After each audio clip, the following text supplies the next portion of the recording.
Alright, alright, alright. Alright, drama queen here on the set. Is that echoey enough for you? Dear Snooty Guy, your studio has no insulation or anything. It's very unprofessional. Seems like you have one curtain on your curtain rod. Other than that, it makes it hard to watch the videos. Whoa! Hey, checkity check. Let me do a little adjustment. How's that? Can you see better now with... Hey. Dear Snooty Guy, what's with Thanksgiving? Oh my God, the Holocaust and the Negroes. Come on now. We're just Americans, you guys. If Pedro can sell tacos in Chicago, then can't we just all get along? Even if we don't know who Pedro might be. I'm guaranteed there's a Pedro who makes tacos in Chicago. Chicago! Yeah. There's petroglyphs from China. Chinese. Petroglyphs that are found in North America, according to what I saw online. Okay.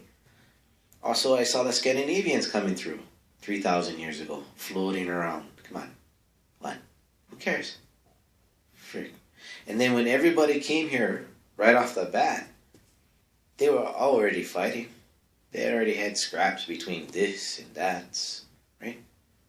Red and blues, whatever you got. Scraps. Everybody's scrap, okay?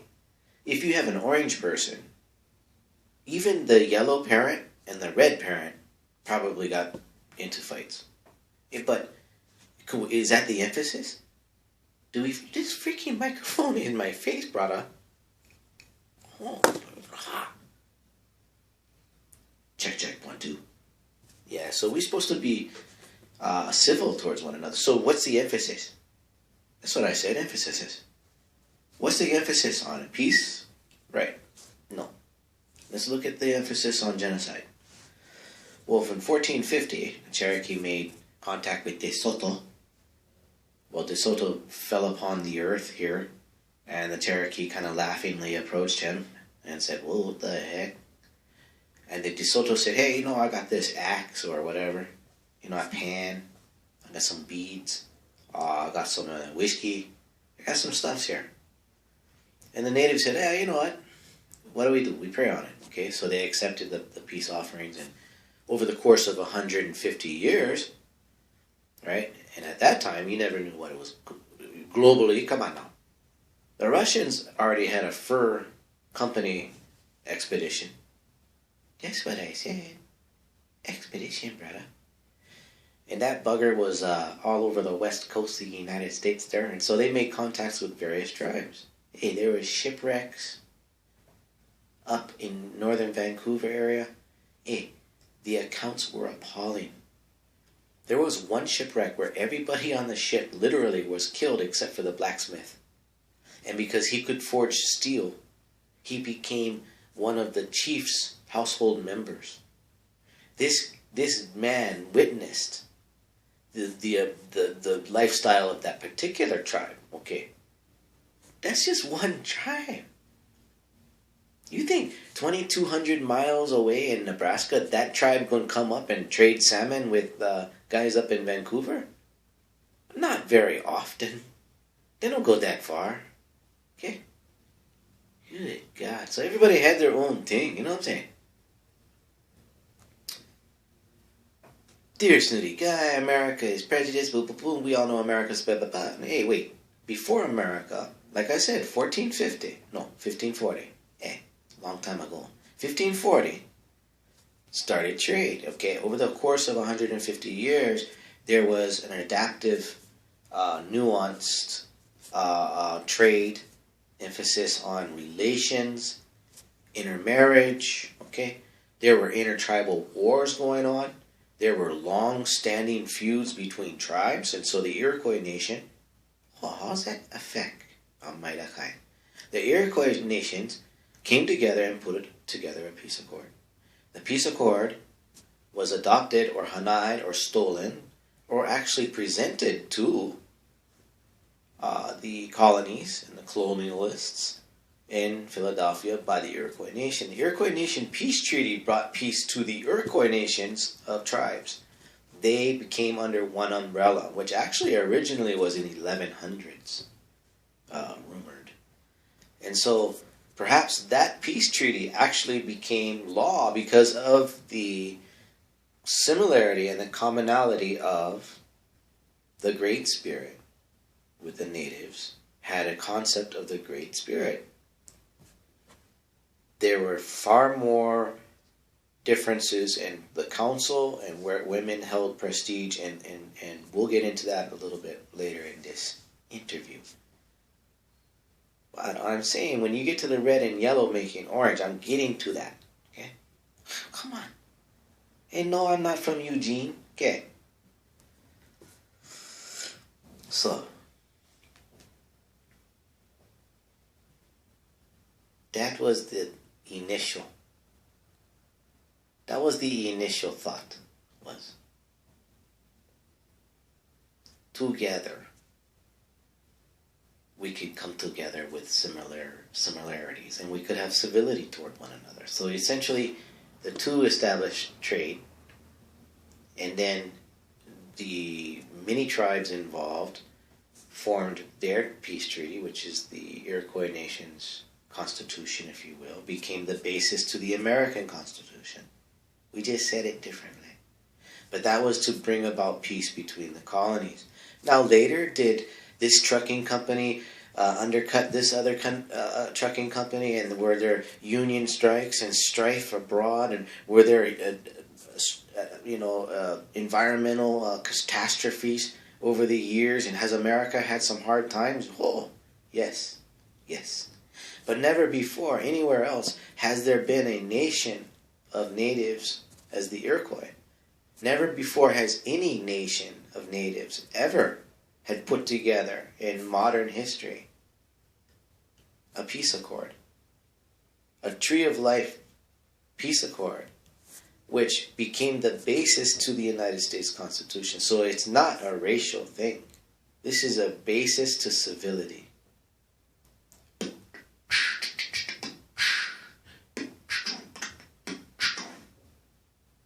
See, come on. We got to get along. That's like when you go out for dinner. Hello, how are you? Hey, welcome. Would you like a table? As opposed to, oh my God, look at your skin color. You know? Put on a mask. Here's a torch. Go burn down this, where are we going? Oh, where am I going? No.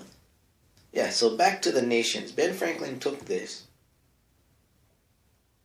And then he said, hey, we already have a good example of a constitutional amendment or proposal that would bring about peace between the colonies and secure a form of liberty, which was not stolen. A delegation of the Iroquois came to Philadelphia and presented their knowledge for us. Over the years, were there land grabs and real estate swaps and crooked realtors and bad lawyers and cousins and nephews and uncles and aunties who went the other way? Yeah, there was. And then further along the show, you have the Republican Bobo head doing business with Russia. And that's Alexander the Great doing business with Abraham Lincoln. Because Abraham Lincoln was a Republican, and then they did business with the Russians, and then that helped the Union beat the Confederates, and the Confederates was all cool, but they were being harassed.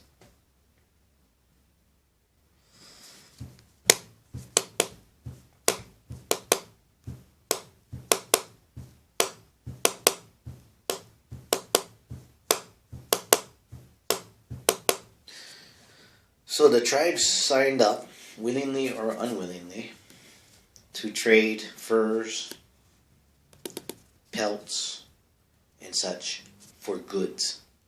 It's like, oh, I can go hunt down an animal and skin it and bring it home and boom, and have my wife just, hey, you know what? I'll be back for a few days, but in the meantime, can you tan that hide? Here, I'll help you stretch it. No, can you stretch it? and then just scrape the fur off. It may take a few days, but just can you arduously do that? Okay, I'll be back. Okay, I'll get some berries. We can stain it. Oh, that's the arguments they used to have sometimes. Well, oh my God, what did you do all weekend? Well, I was picking berries. And then what? That's it. Well, I got attacked by a raccoon. Oh, wow, that's a raccoon. That's small. Yeah, but then I got an infection. Oh, then I had a fever, and I just got out of the shower. You know what? Stupid. That's just for berries, okay? Tell me you're going to get attacked by a raccoon going go get berries right now at the store. Tell me that's something you got to think about. No. Anywho, this rabid raccoon came after this poor Indian native lady. Indian, I say that out of ignorance. Native, American lady. Berry picking on American. So when all this came to fruition, they started trading furs. He go down the road and see Whitey walking through. Hey, Whitey, what you doing? Oh, I just came in from Europe. Oh, yeah. What's going on? Just eating an apple. Oh, yeah. And then what? Well, I got, why? Well, my wife, she never tanned the freaking tanning thing. So she didn't make leather. And she couldn't make herself a nice leather skin-based shirt or pants. So... Anywho, I was wondering, and the Whitey's like, oh my God, here we go. Perfect. Do you want a blouse or something nice, a dress perhaps for your wife, all made out of linen? Yeah, the native says, you know what? Frick yeah, let me do that on my way home. I'm late already. Give me 5 of those. Okay? Give me 5 beaver pelts off for one of that nice dresses that took somebody time to sew like that. Okay? Beaver pelt. Stretch, wait a couple days, even. Peace pipe. Wait. 1 week go by. 1 week, one beautiful dress for his wife.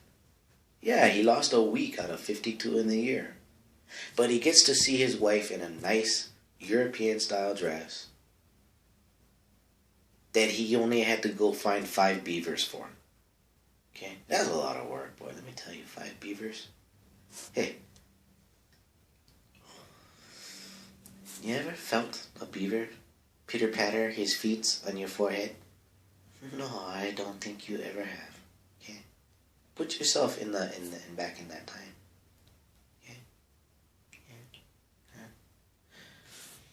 First things first, they came through, some of these natives came through and said, hey, look at this Whitey, what's up with that? And then they gave him an axe.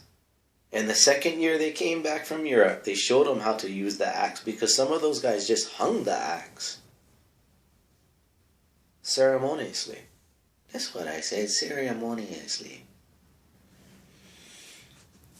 Dear Snooty Guy, what are you, Puerto Rican, Portuguese, Portumomo? What? I'm not that smart, okay? We're Scottish, okay? We came from Scotland.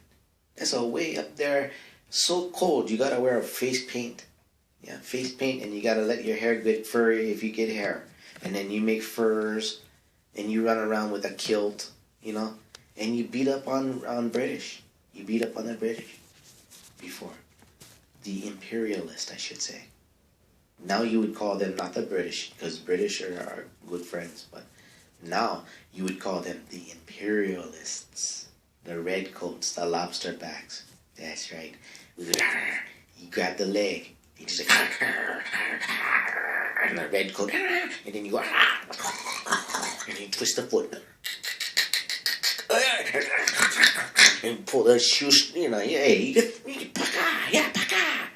That's the British. That was back in the 1779, but it was more like 1780 something. About a year and a half later. The same redcoats that came into Hawaii and then the natives was like, huh? And then boom, those buggers came in New Jersey and the colonialist was like, what's going on? Oh, boom, right there. The British came in, baka, cannons, ba.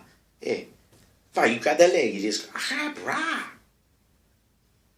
And if you ever ate someone from Britain or chewed on their foot, you could they don't taste good.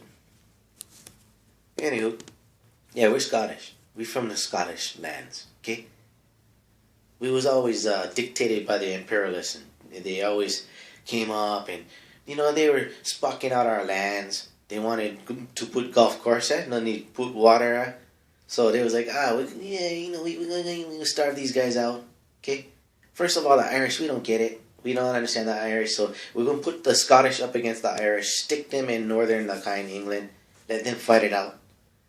Oh, we get issues in North America. Oh yeah, send the Scottish. The Scottish are kind of like, they get big mouth, but they're not that strong, yeah? Well, they're strong, but but what? Not that smart. Okay, maybe not that smart. Okay, so send some Germans. Oh, bro, you gonna send our German brothers? Okay, now it's on. We're gonna learn how to build architecturally sound buildings right now. Okay, so that's where all of that came from, and then the imperialistic incorporated Church of England forced everyone out of Europe because they were looking for not only food, but they were also looking for fresh water and everything like that. But they were also looking for religious freedoms from the state of England at the time, right? Because they were highly taxing everybody.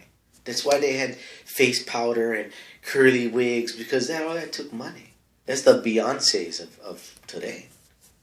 It's the imperialists of today are the intellectuals. The ones who would wear white wigs and the pompous nature of, look at me, I'm on a runway. That movement has destroyed what was just a down-to-earth trade, farm, have treaty, talk story. Sometimes had to have war because there was all these different big, huge nations involved with way more mechanisms for warfare. France, Russia, Spain, all these different entities were jockeying for positioning to carve up this place. And in the middle you had the natives who just got along with everybody as far as themselves. They fought intensely with their neighbors over hunting grounds. They were already fighting, so they're fighting, and there's peace, and there's fighting, and there's peace. And then Whitey comes and goes, oh, that's how you fight. You fight with not the knife, you fight with a railroad track. You put the railroad in, the railroad can come in, bring more men, more horses, more guns, quicker. So, you bring in the Chinese. The Chinese, for some reason, jumped on ships and came over here for pay. They even set up Chinese restaurants. You know how long Chinese takeout has been a North American tradition? Yeah, so hey. And then in Iroquois, you had New Amsterdam, which was basically Swedish people. And they had the colony of New Amsterdam, where New York is today. That was once a colony, a European colony, a non-English speaking European colony that made headwinds and became culturally intertwined with the Iroquois nations. They were always a part of the spiritual ceremonies and celebrations. We've had a long-standing relationship, good and bad, with Native American tribes. Just as good as Native American tribes had with one another, and if not worse in some cases, when I would call it, for the most part, except for that one British officer in the north who brought in disease on those blankets, the other disease transactions were not intended to hurt any one or more various groups of people, because people on all sides, that those viruses were indiscriminate. It's just that the immune systems were compromised of the natives, because they were true Americans. They were here for a millennia. They came over from Asia, genetically speaking. They even had traces of North African genetics. However, we all came from somewhere else, just at different times. That's like me getting to the movie theater first. All this room around, just sitting there in the theater by myself. And there's a rat. Oh, there's a rat. Oh, that's my rat. Okay? And this is my hunting grounds now. Oh, there's another rat. The next day I find another little rat. Oh, some cockroaches. Oh, somebody left some popcorn. Hey, this place is rife. Okay? The hunting grounds is mine. All of a sudden, boom, some other guy looks like me, some weird, strange-looking dude comes in, yeah, and now we're in competition over that one cockroach, okay? But because the lights are off and we're in a theater, we can't see each other's skin color. But we're gonna make it racist anyway. It's not racist. We're just trying to get along. Why not share the rat? Why not catch the rat, catch another rat, raise baby rats, start a little micro farm, and live